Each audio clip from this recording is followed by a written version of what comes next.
किन किन युगों में आए तथा कितने जीवों को इस काल जाल से निकालकर सतलोक लेकर गए। परमेश्वर कबीर जी ने अपने प्रिय शिष्य आदरणीय धर्मदास जी को कबीर सागर के अध्याय अम्बु सागर में 13 युगों के विषय में बताया है, जो कि इस ब्रह्मांड जिसमें हम रह रहे हैं का नहीं है। वह विवरण 5वें ब्रह्मांड का है, जो समूह के मध्य वाला है, जिसके विषय में आपने काल के 21 ब्रह्मांडों की जानकारी में पूर्व में ही जान चुके हैं। 5वें ब्रह्मांड में प्रत्येक ब्रह्मांड के समांतर सृष्टि चलती है। जिस ब्रह्मांड में हम रह रहे हैं, इसमें जो परमेश्वर कबीर जी की भक्ति सतनाम तक करते रहे हैं, वे बीच में भक्ति छोड़ गए, गुरुद्रोही नहीं हुए। उनको धोखा देने के लिए काल उस 5वें मध्य वाले ब्रह्मांड में रोके रखता है। ओम नाम जाप की भक्ति की कमाई तो इसी ब्रह्मांड जिसमें हम रह रहे हैं कि ब्रह्मलोक में भोगते हैं और पुनः जन्म मरण चक्र में गिर जाते हैं। जिस ब्रह्मांड में हम रह रहे हैं, इसके 4 युग सतयुग, त्रेता युग, द्वापर युग तथा कलयुग है, जबकि उस 5वें मध्य वाले ब्रह्मांड में 13 युग है। वहां पर वे जीव काल ब्रह्म द्वारा भेजे जाते हैं, जो सोहन नाम का जाप करते हैं तथा जो केवल सतनाम का जाप करते हैं। सतनाम के जाप के ओम की भक्ति कमाई इस ब्रह्मांड के ब्रह्मलोक में भोगते हैं। दूसरे मंत्र सोहम की कमाई इस 5वें ब्रह्मांड में भोगने के लिए भेज दिए जाते हैं। वहाँ भी एक ब्रह्मलोक है तथा अन्य लोक है। वहाँ के ब्रह्मलोक में सुख भोगने के पश्चात उनको अन्य द्वीपों में राजा रानी तथा जनता के रूप में जन्म दिया जाता है। फिर वे व्यक्ति वहाँ भी भक्ति करते हैं, राज का सुख वहाँ भोगते हैं। चलिए अब जानते हैं उस ब्रह्मांड के युगों के विषय में, जिसमें 13 युग होते हैं। उन 13 युगों में परमात्मा किन किन को मिले और कितने जीवों का उद्धार किया, सुनिए। प्रथम अघासुर युग। परमेश्वर कबीर जी ने धर्मदास जी को बताया कि अघासुर युग में 5वें ब्रह्मांड में गया। अघासुर युग के प्राणी अच्छे स्वभाव के होते हैं। उन्होंने शीघ्र मेरा ज्ञान स्वीकार किया। वहां मैंने 1 करोड़ प्राणियों को पार किया। दूसरा बलभद्र युग। बलभद्र युग में 14 लाख जीव पार किए। तीसरा धंधर युग। परमेश्वर ने बताया कि धंधर युग में एक जलरंग नामक शुभकर्मी हंस अपने पूर्व जन्मों की भक्ति कमाई से अच्छप द्वीप में रहता था। वह स्वयं भूगुरु भी बना था। उसने बहुत से जीव दीक्षा देकर शिष्य बनाए थे, जो उसकी सेवा करते थे।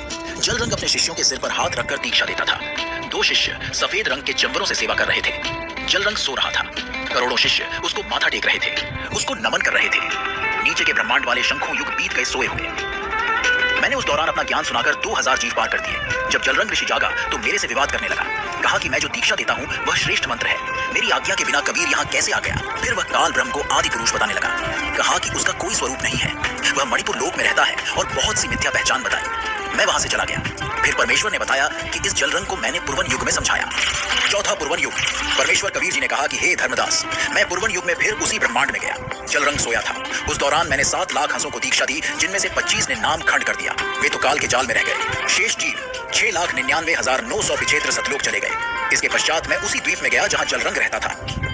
मुझे देखकर जलरंग ने कहा कि मैं तो निद्रा में आलसवश था, तुम पीछे से जीव ले गए। मेरे को सतपुरुष ने नामदान करने का आदेश दे रखा है, तुम मेरे से आज्ञा लिए बिना जीवों को कैसे ले गए। तब परमेश्वर ने कहा कि हे जलरंग, मैं तो युग युग में आता हूँ, मैं अमर हूँ, आप तो नाशवान हैं। एक समय मेरे से एक कुष्टम पक्षी मिला था, वह भी इसी ब्रह्मांड में रहता है, वह असंख्य युग से रह रहा है। कुष्टम पक्षी ने बताया कि मैंने 27,000 महाप्रलय देखी है। तब जलरंग ने कहा कि मेरे को कुष्टम पक्षी के दर्शन कराओ। तो मैं तथा जलरंग कुष्टम पक्षी के लोक में गए। हमारे साथ करोड़ों जीव भी गए जो जलरंग के शिष्य बने थे। जलरंग ने कुष्टम पक्षी के सामने अपनी शंका का समाधान चाहा तो कुष्टम पक्षी ने बताया कि मैं कबीर पुरुष का शिष्य हूँ। जिस समय महाप्रलय होती है, सब लोग जलमय हो जाते हैं, तब मैं ऐसे रहता हूँ जैसे जल के ऊपर झाग रहता है। ये बात सुनकर जलरंग को आश्चर्य हुआ और शर्म के मारे सिर झुका लिया। उसका अभिमान टूट गया। तब कबीर परमेश्वर की जलरंग ने स्तुति की। मैं तो महाभूल में था, परमात्मा तो कबीर ही है। यह बात सुन अन्य सर्वजीवों को भी विश्वास हुआ जो हमारे साथ गए थे तथा जो उस कुष्टम पक्षी के द्वीप के थे। इस तरह जलरंगी तथा अन्य जीवों ने दीक्षा ली, अपना कल्याण करवाया। 5वां अनुमान युग। कबीर सागर के अध्याय अम्बु सागर के पृष्ठ 15 पर कबीर परमेश्वर जी ने धर्मदास जी को बताया है कि तुझे काल के छल को बताता हूँ। अनुमान युग में दुर्गा देवी अपनी पुत्रियों के साथ गुप्त द्वीप में रहती थी। काल ने अपने पुत्र ब्रह्मा को 4 वेद दिए। उनको पढ़कर ब्रह्मा ने अपने अनुभव से पुराण ज्ञान अपने वंशजों ऋषियों को सुनाया। उन्होंने एक पुराण ज्ञान में अपना अपना अनुभव मिलाकर 18 भाग बना दिए और सबने ज्ञान का अज्ञान बनाकर जनता में फैला दिया। वही ब्रह्मा पहले स्वयं पृथ्वी पर ऋषि रूप में आया। अपनी अनुभव कथा की ब्राह्मण पूजा प्रारंभ करके चला गया।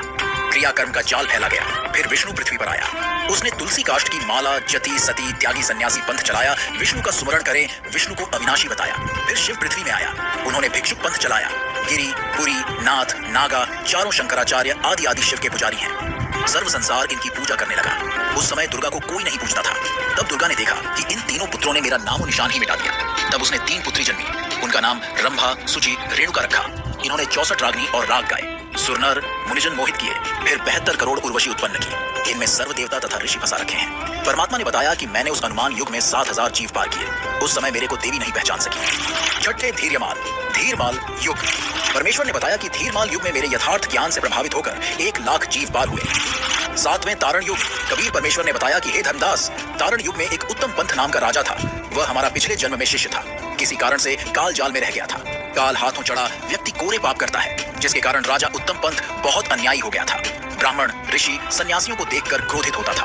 उनके वेद शास्त्र जनेऊ तोड़कर अग्नि में डाल देता था। इतना अत्याचार कर रहा था, पशु पक्षियों को शिकार कर करके मारता था, प्रजा को अति कष्ट दे रहा था। मैं एक दिन उस राजा के महल के सामने वट वृक्ष के नीचे संत वेश में बैठ गया। एक सगुनिया नाम की नौकरानी ने कहा कि राजा आपको मार देगा, आप यहाँ से चले जाओ। मैं उठकर दरिया के किनारे जा बैठा।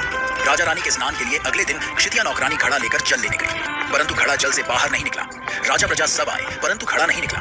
फिर मैंने एक सुंदर तोते का रूप बनाया। मुझे पकड़ने के लिए सभी कोशिशें की गई, परंतु व्यर्थ रहा। अंत में मैं स्वयं राजा की बाजू पर जाकर बैठ गया। मुझे पकड़कर उसने सोने के पिंजरे में मुझे बंद कर दिया। राजा रानी मुझे पढ़ाने लगे। राम राम बोल। मैं कहने लगा कि एक दिन सबने एक दूसरे से बिछुड़ना है, मोह तथा प्रीति छोड़ो। एक दिन मरना है, यह ध्यान करो। राजा रानी कहने लगे कि यह तोता कुबोल बोलता है। एक दिन राजा शिकार करने गया, महल में आग लग गई, सब कुछ जल गया। देखा तोते का पिंजरा और तोता सुरक्षित है। राजा रानी को मेरे जीवित मिलने की खुशी हुई। राजा तथा रानी के इस व्यवहार से मैं प्रसन्न हुआ और उनको बताया कि मैं वट वृक्ष के नीचे बैठा था। सगुनिया आपको बताने आई। मुझे आपका स्वभाव बताया कि राजा आपकी गर्दन काट देगा। फिर आपके स्नान के लिए जल लेने घड़ा लेकर क्षितिया नौकरानी गई। वहां वह घड़ा बाहर नहीं निकला।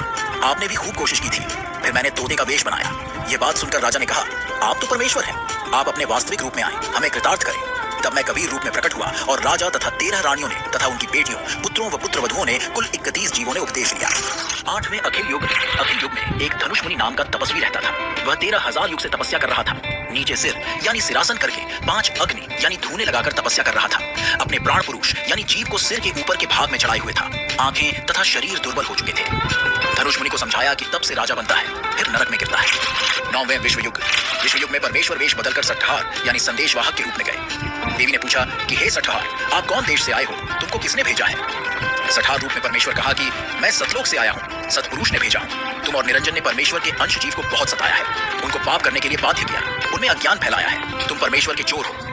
परमेश्वर जी के ये सत्य वचन सुनकर देवी को लाज आई और मुझे सिंहासन पर बैठाया और कहा कि आप अपना ज्ञान तथा नाम देकर जीव ले जा सकते हैं। परमेश्वर कबीर जी ने बताया कि हे धर्मदास, विश्व युग में मनुष्य की आयु 1000 युग होती थी। यह युग 20 लाख वर्ष की अवधि का था। मनुष्यों की ऊंचाई 68 हाथ यानी सैकड़ों फुट थी। जो व्यक्ति 7 नाम का प्रथम मंत्र प्राप्त करता था तथा सत्य नाम तथा सार नाम में निश्चय रखता था, वही परमेश्वर के दर्शन करने का अधिकारी होता था। 10वें अक्षय तरुण युग। परमेश्वर कबीर जी ने बताया कि हे धर्मदास, इस युग में उसी ब्रह्मांड में काल का कूर्म था। उसको समझाया, उसने दीक्षा ली। वहां पर एक नरक है, उसमें 84 कुंड बने हैं। प्रत्येक कुंड पर यमदूतों का पहरा है। उनके 14 यम मुखियां हैं। वहां 28 लाख नकली गुरु तथा उनके शिष्य व अन्य जीव भी नरक भोग रहे थे, जिन्हें यमदूत पीड़ा दे रहे थे। जब तक मैं वहां पर रहा, तब तक सब जीवों को नरक की पीड़ा नहीं हुई। मेरे जाने के पश्चात फिर से वही यातनाएं उनको प्रारंभ हो गई। इस युग में मैंने 5 लाख जीवों को मोक्ष प्राप्त करवाया। 11वें नंदी युग। परमेश्वर कबीर जी ने बताया कि हे धर्मदास, नंदी युग में एक गुप्त मुनि था जो आंखें बंद किए ध्यान लगाए बैठा था। करोड़ वर्ष साधना करते बीत चुके थे। मैं उनके पास बैठ गया। जब ऋषि ने आंखें खोली तो उसने कहा कि आप कौन हैं? मैंने आज तक ऐसी शोभा वाला व्यक्ति नहीं देखा। तब मैंने उत्तर दिया कि मैं सतलोक से आया हूँ। सतलोक की व्यवस्था बताई तो गुप्त मुनि ने लोक देखने की प्रबल इच्छा व्यक्त की। तब उसे प्रथम नाम दीक्षा देकर सतलोक दिखाया और सतनाम व सारनाम देकर उसे पार किया। 12वें हिंडोल युग। परमेश्वर कबीर जी ने बताया कि धर्मदास, मैं हिंडोल युग के मध्य में गया। मैं घर घर में ज्ञान सुनाता हुआ विचरण करता था। कोई भी जीव मेरे से बातें नहीं करता था। मैं उनको अमृत ज्ञान सुनाता था। वे मेरे से झगड़ा करते थे। धीरे धीरे उनको समझाया, लाभ लोभ देकर शरण मिल गया। 7 लाख जीवों ने दीक्षा ली, उनको सतलोक भेजा। 13वें कंकवत युग। परमेश्वर कबीर जी ने बताया कि हे धर्मदास, जब काल निरंजन को पता चला कि कोई सतलोक से कड़िहार यानी जीव मुक्त करने वाला सतपुरुष का भेजा अंश आता है, उसने अनेकों जीवों को काल जाल से छुड़ा लिया है। कंकवत युग में काल ब्रह्म स्वयं एक गुप्त मुनि का रूप बनाकर बैठा तपस्या कर रहा था। करोड़ों जीवों को नाम देकर मूर्ख बनाए उनका गुरु बनकर मध्य वाले ब्रह्मांड के पाताल लोक में बैठा था। मैंने उसको समझाया कि तुम काल हो, तूने परमेश्वर के जीवों को सता रखा है, पाप का भागी हो रहा है।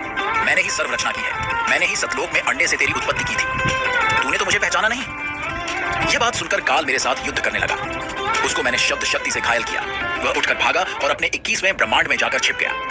उसके पश्चात उस मध्य के ब्रह्मांड में बने 3 लोकों में प्रलय हो गई। इस कंकवत युग की अवधि 35 लाख वर्ष होती है। मनुष्य की आयु 1 लाख वर्ष होती है। मनुष्य के शरीर की ऊंचाई 80 हाथ यानी सैकड़ों फुट होती है। इस तरह परमेश्वर कबीर जी ने मध्य वाले ब्रह्मांड के 13 युगों में अनेकों जीवों को पार किया।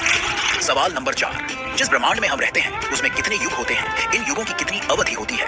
इन युगों में मनुष्य की कितनी आयु होती है तथा परमात्मा इन युगों में किन रूपों में आए थे? अब जानिए जिस ब्रह्मांड में हम रहते हैं वहां होने चारों युगों का विस्तृत विवरण। पहला सतयुग, इस युग की अवधि 17,28,000 वर्ष है, जिसमें मनुष्य की आयु प्रारंभ में 10 लाख वर्ष होती है, अंत में 1 लाख वर्ष होती है। तो वहीं मनुष्य की ऊंचाई 21 हाथ यानी लगभग 100 से 150 फुट होती है। परमात्मा सतयुग में सत सुकृत नाम से प्रकट हुए थे।